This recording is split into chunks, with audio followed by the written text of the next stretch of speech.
हाँ बच्चों, अब हम कक्षा 12 का ये वीडियो बनाने जा रहे हैं और आज से कक्षा 12 के मैं चैप्टर नंबर 3 को स्टार्ट कर रहा हूँ। कौन सी चैप्टर को स्टार्ट कर रहे हैं बेटा? चैप्टर नंबर 3 को, इलेक्ट्रिक पोटेंशियल, विद्युत विभव। चैप्टर 3 कौन सा अपने पास? इसका नाम है विद्युत विभव। बेटा विभव क्या है? थोड़ा सा विभव के बारे में हम कक्षा 10 में पढ़ चुके होते हैं।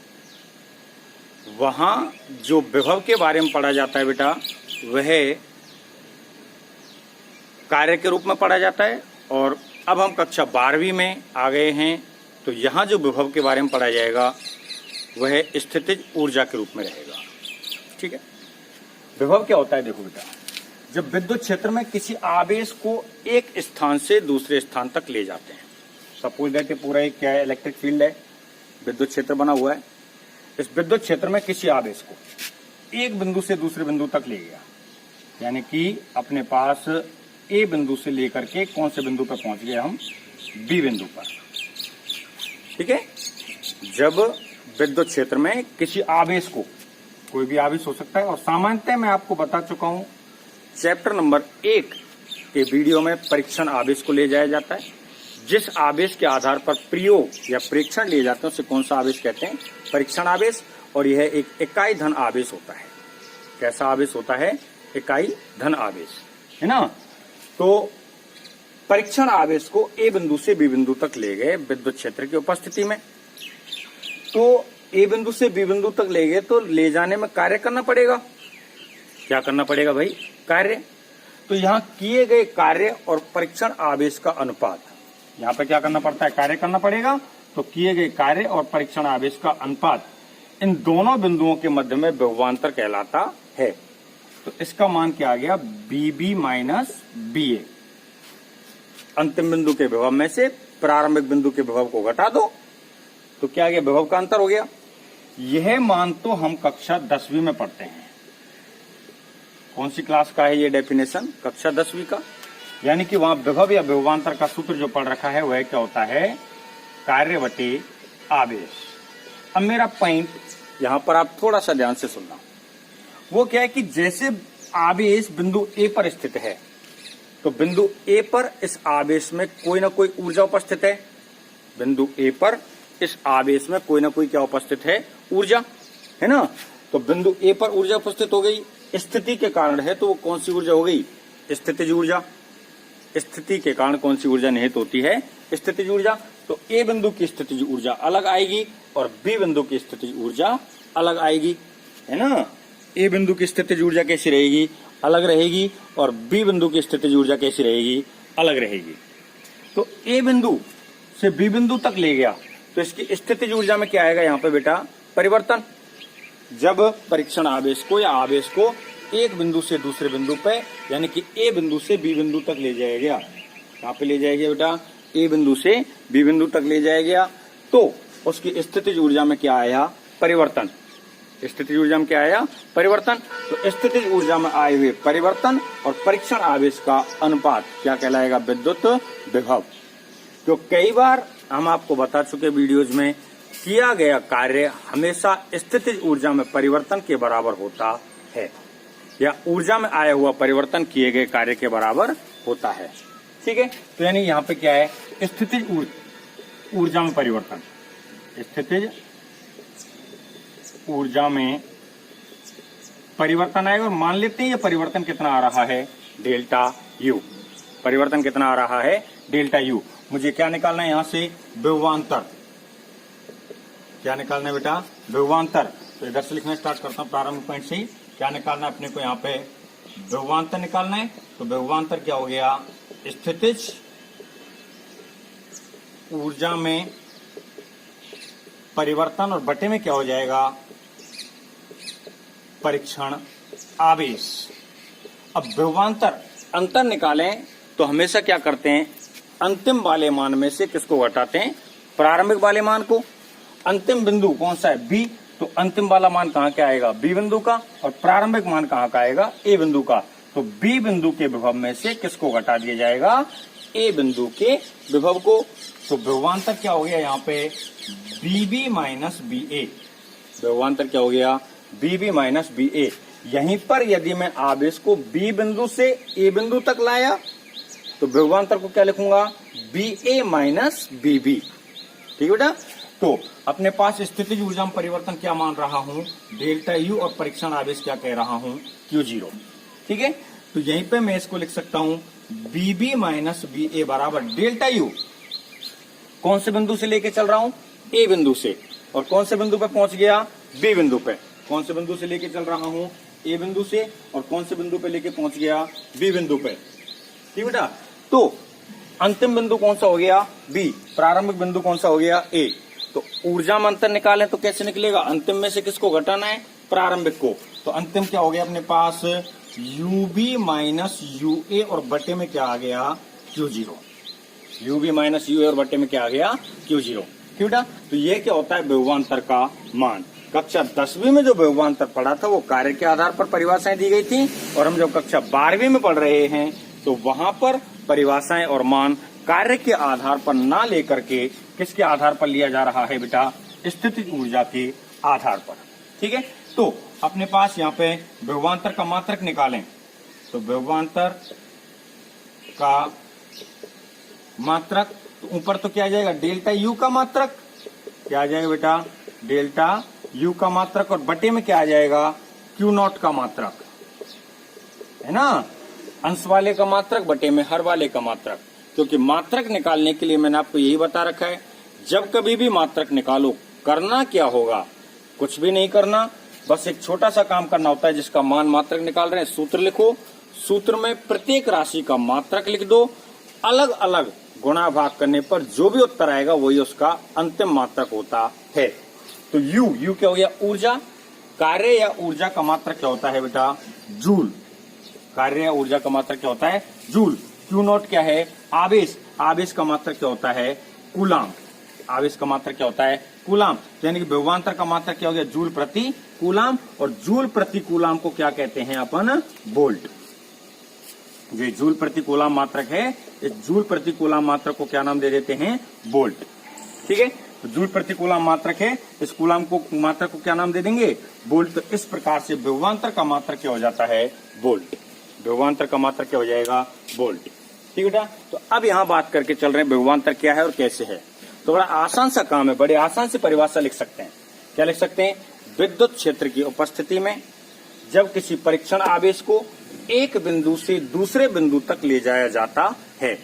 विद्युत क्षेत्र की उपस्थिति में जब किसी परीक्षण आवेश को एक बिंदु से दूसरे बिंदु तक ले जाया जाता है तो आवेश को ले जाने में स्थितिज ऊर्जा में परिवर्तन आता है। तब स्थितिज ऊर्जा में आए हुए परिवर्तन और परीक्षण आवेश का अनुपात विभवांतर कहलाता है। स्थितिज ऊर्जा में आया हुआ परिवर्तन और परीक्षण आवेश का अनुपात क्या कहलाएगा विभवांतर। ठीक बेटा। तो विभवांतर के लिए कह सकते हैं अपन, यहाँ से दूसरी अवस्था में कह सकते हैं सूत्र को क्या कह सकते हैं विद्युत क्षेत्र की उपस्थिति में इकाई परीक्षण आवेश को एक स्थान से दूसरे स्थान तक ले जाने में स्थितिज ऊर्जा में आया हुआ परिवर्तन। याद रख लो यहाँ पर मैं कह के चल रहा हूँ आवेश कैसा ले लिया है इकाई। ठीक है। स्थितिज इकाई आवेश को एक स्थान से दूसरे स्थान तक ले जाने में आया हुआ परिवर्तन क्या कहलाता है विद्युत विभव कहलाता, वो विद्युत विभवांतर कहलाता है। ठीक बेटा। यही मैं बात करता हूँ विद्युत विभव की। किसकी बात कर रहा हूँ विद्युत विभव की। तो विद्युत विभव में ये जो प्रारंभिक बिंदु है ना जहां से लेके जा रहे हैं इस बिंदु को कहां पर स्थित कर देते हैं अनंत पर। प्रारंभिक बिंदु को कहां पर स्थित कर देते हैं अनंत पर। तो विद्युत विभव क्या हो जाएगा विद्युत विभव वही परिभाषा बन जाएगी। अब यहाँ प्रारंभिक बिंदु को कहां लिख दिया अनंत पर, तो अनंत का मान कितना होता है 0। अनंत का मान कितना होता है 0। ठीक बेटा। तो यहाँ विद्युत विभव का मान तो वही रहेगा, क्या हो गया स्थितिज ऊर्जा में परिवर्तन और बटे में क्या हो जाएगा परीक्षण आवेश। स्थितिज ऊर्जा में परिवर्तन बटे परीक्षण आवेश। अब देखो क्या लिख रहा हूं मैं, मान क्या था बीबी माइनस बी ए, तो बीबी माइनस बी ए की जगह पे क्या हो गया अनंत। बी बी माइनस बी ए की जगह पे क्या हो गया अनंत, तो बराबर क्या हो गया डेल्टा यू बटे क्यू जीरो। चूंकि बी अनंत, अनंत पर विभव, अनंत के मान को हम जानते हैं क्या, नहीं जानते, ठीक है, तो अनंत के मान को नहीं जानते तो इसका मान क्या लिख देंगे जीरो। तो बी बी बराबर क्या आ गया डेल्टा यू बटे क्यू जीरो। बी बी बराबर क्या आ गया डेल्टा यू बटे क्यू जीरो, और डेल्टा यू बटे क्यू जीरो आ गया तो हम यहाँ पे डेल्टा यू को क्या लिख सकते हैं बी यू बी, क्या लिख सकते हैं बेटा यू बी माइनस यू अनंत, अगर स्थिति ऊर्जा के रूप में दोबारा लिख के चलो यू बी बटे यू अनंत माइनस में क्या हो गया क्यू जीरो, वापस से यू अनंत का मान क्या होता है जीरो। तो यहां से अपने पास बी बी बराबर क्या आ गया बेटा यू बी बटे क्यू जीरो, ठीक है। यह क्या होता है विद्युत विभव का मान। यानी कि कहने का तात्पर्य मेरा इतना सा है, जब हम विभवांतर लेते हैं तो विद्युत क्षेत्र की उपस्थिति में दो निश्चित बिंदु लिए जाते हैं, और जब विभव लेते हैं तो विद्युत क्षेत्र की उपस्थिति में दो बिंदु नहीं, आवेश को कहां से माना जाता है अनंत से आता हुआ माना जाता है, और किसी एक निश्चित बिंदु पर लाया जाता है। तो विद्युत विभवांतर तो हो गया। अब विभव की परिभाषा कैसे लिख सकते हैं, विभव की परिभाषा लिखें, विद्युत क्षेत्र की उपस्थिति में जब परीक्षण आवेश को कहां से अनंत से, विद्युत क्षेत्र की उपस्थिति में जब परीक्षण आवेश को अनंत से एक निश्चित बिंदु तक लाया जाता है, अनंत से कहां तक लाया जाता है एक निश्चित बिंदु तक लाया जाता है, तो इस अवस्था में जब निश्चित बिंदु तक ला रहे हैं ना, तो इस अवस्था में स्थितिज ऊर्जा में आए हुए परिवर्तन और परीक्षण आवेश का अनुपात क्या कहलाता है अपने पास विद्युत विभव कहलाता है। विद्युत विभव को अपन इस प्रकार से लिख सकते हैं वी बी माइनस बी, कहां से लेके आ रहा हूं अनंत से, तो प्रारंभिक बिंदु अनंत है, बराबर डेल्टा यू बटे क्यू जीरो। वी अनंत, बी अनंत का मान कितना होता है, वी इन्फिनिटी का मान कितना होता है 0 वोल्ट। तो वी बी बराबर क्या हो गया डेल्टा यू बटे क्यू जीरो। डेल्टा यू को क्या लिख सकते हैं U B minus U infinity, स्थितिज ऊर्जा अंतिम माइनस प्रारंभिक, प्रारंभिक कहां पे थी अनंत पे, और अंतिम कहां थी बी बिंदु पे, है ना। तो यू अनंत का मान वापस से क्या होता है 0, यानी यहाँ पे मैं यू इन्फिनिटी का मान क्या कर दूंगा 0 जूल। तो 0 जूल करते क्या हो गया यू बी बटे क्यू नॉट, ठीक बेटा। तो इस प्रकार से दूसरा मान किसका हो जाता है अपने पास विद्युत विभव का। यहां मैं जो विभवांतर का मात्रक ले रहा हूं, विभवांतर के स्थान पर किसका मात्रक लिख सकता हूं मैं विभव का मात्रक। किसका मात्रक लिखें बेटा विभव का। तो विभव का सूत्र तो यही आ रहा है देखो, तो क्यू डेल्टा क्यू का मात्रक बटे क्यू जीरो का मात्रक विभव का। तो उस प्रकार से विभव का और विभवांतर का मात्रक कैसा आएगा एक समान। उस प्रकार से विभव का और विभवांतर का मात्रक कैसा आ जाएगा एक समान, ठीक है बेटा। तो पहला पॉइंट यहाँ पे विभव और विभवांतर का है। तो विभव और विभवांतर में बात करके चले, विभव की परिभाषा कैसे लिखनी है। तो विभव की परिभाषा हम लिख सकते हैं जब किसी परीक्षण आवेश को, जब किसी परीक्षण आवेश को विद्युत क्षेत्र की उपस्थिति में एक बिंदु से दूसरे बिंदु तक लाया जाता है, परीक्षण आवेश को विद्युत क्षेत्र की उपस्थिति में एक बिंदु से दूसरे बिंदु तक लाया जाता है, तो स्थितिज ऊर्जा में आए हुए परिवर्तन और परीक्षण आवेश का अनुपात क्या कहलाता है विभवांतर। मात्रक वगैरह निकल गए। दूसरी स्थिति में क्या ले लेंगे विभव। विभव में परीक्षण आवेश को कहां से लाया जाएगा अनंत से। विभव में परीक्षण आवेश को कहां से लाया जाएगा अनंत से, ठीक है। तो विद्युत विभव वाले में क्या हो जाएगा जब किसी परीक्षण आवेश को विद्युत क्षेत्र की उपस्थिति में अनंत से एक निश्चित बिंदु तक लाया जाता है। देखो तीर का निशान इधर है, तो अनंत से कहां लेके आ रहा हूं निश्चित बिंदु तक, अनंत से एक निश्चित बिंदु तक लाया जाता है। तो इस अवस्था में स्थितिज ऊर्जा में आए हुए परिवर्तन और परीक्षण आवेश का अनुपात क्या कहलाता है विद्युत विभव, ठीक बेटा। तो ये विभव हो गया और विभवांतर हो गया। इसके बाद एक छोटा सा आपको नोट बता दूं, क्योंकि उस नोट की जरूरत हमें आगे पड़ेगी, ठीक है। वह नोट क्या है संरक्षी बल के अधीन किया गया कार्य। क्योंकि आपको कक्षा 11वीं में बताए थे 2 प्रकार के बल होते हैं। कितने प्रकार के बल होते हैं 2 प्रकार के। इसको साफ कर देता हूं थोड़ा सा, चलो मैं इधर बता देता हूं नोट को, ठीक है। एक बल होता है संरक्षी, दूसरा कौन सा होता है असंरक्षी। संरक्षी बल के अधीन किया गया कार्य, ठीक है, स्थितिज ऊर्जा के ऋणात्मक रूप के बराबर होता है। संरक्षी बल के अधीन किया गया कार्य स्थितिज ऊर्जा के कौन से रूप के बराबर होता है ऋणात्मक रूप के बराबर। और जो ये वैद्युत बल लगता है, कौन सा बल लगता है बेटा वैद्युत बल लगता है, यह कौन सा बल होता है एक संरक्षी बल होता है, ठीक है। तो वैद्युत बल संरक्षी बल को कौन सा बल कह सकते हैं अपन वैद्युत बल, तो वैद्युत बल कौन सा हो गया? संरक्षी बल, है ना। वैद्युत बल कौन सा हो गया? संरक्षी बल। और मैं क्या कह के चल रहा हूं? संरक्षी बल के अधीन किया गया कार्य ऋणात्मक रूप में लिया जाता है। संरक्षी बल के अधीन किया गया कार्य कौन से रूप में लिया जाता है? ऋणात्मक रूप में, है ना। तो संरक्षी बल के अधीन जब किया गया कार्य को ऋणात्मक रूप में लिया जा रहा है, तो मैं यहीं पे एक छोटा सा पॉइंट लिख सकता हूं। वह पॉइंट क्या हो गया कि जो वैद्युत बल के द्वारा किया गया कार्य है वो स्थितिज ऊर्जा के ऋणात्मक रूप के रूप में लिया जाएगा, या स्थितिज ऊर्जा के ऋणात्मक रूप में लिया जाएगा। इस प्रकार से हम लिख सकते हैं संरक्षी बल के द्वारा या संरक्षी बल के अधीन किए गए कार्य को स्थितिज ऊर्जा के रूप में। ठीक बेटा, तो यहाँ पे अपन पहले विभवांतर को लिखें। इसको लिख देते हैं विभवांतर को, इसको लिख देते हैं बेटा विभवांतर को। तो ये भी पहले इधर लिख देता हूं मैं विभवांतर। विभवांतर क्या कह के चल रहा हूं? बीबी माइनस बी ए बराबर क्या हो गया अपने पास? यूबी माइनस यू ए बटे क्यू जीरो। इसको लिख सकता हूं डेल्टा यू बटे क्यू जीरो बराबर माइनस का डेल्टा डब्ल्यू बटे क्यू जीरो। इधर से मैं इसको साफ कर रहा हूं बेटा, क्योंकि अपन ने देख चुके हैं। चलो इसको पीछे लिख देता हूं बराबर, ये क्या हो गया?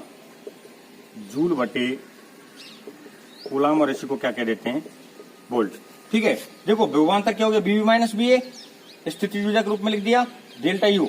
अब मैं क्या कह रहा हूं? संरक्षी बल के द्वारा किया गया कार्य स्थितिज ऊर्जा के ऋणात्मक रूप के बराबर होता है, ऐसे लिख दो। या संरक्षी बल के द्वारा प्राप्त की गई स्थितिज ऊर्जा कार्य के ऋणात्मक रूप के बराबर होती है, ऐसे लिख दो। तो कार्य का ऋणात्मक रूप लगा दिया विभवांतर के लिए। दूसरा किसके लिए लेके चल रहा हूं मैं? विभव के लिए। किसके लिए लेके चल रहा हूं बेटा? विभव के लिए। तो बीबी बराबर क्या हो जाएगा? यूबी बटे क्यू जीरो, यानी कि डेल्टा यू यूबी बटे क्यू जीरो, और इसको क्या लिख दूंगा मैं? माइनस का डब्ल्यू बटे क्यू जीरो। ठीक बेटा, तो इस प्रकार से ये दो नोट अपने को आगे काम में लिए जाएंगे, तो मैंने आपको यहाँ पर बता दिया। ठीक है, इस वीडियो में इतना ही है, आगे और पढ़ते रहेंगे, और शाम से ही मैं आपके 3-3 या 4-4 वीडियो डालूंगा। दूसरी बात, चैप्टर नंबर 3 को स्टार्ट किया है।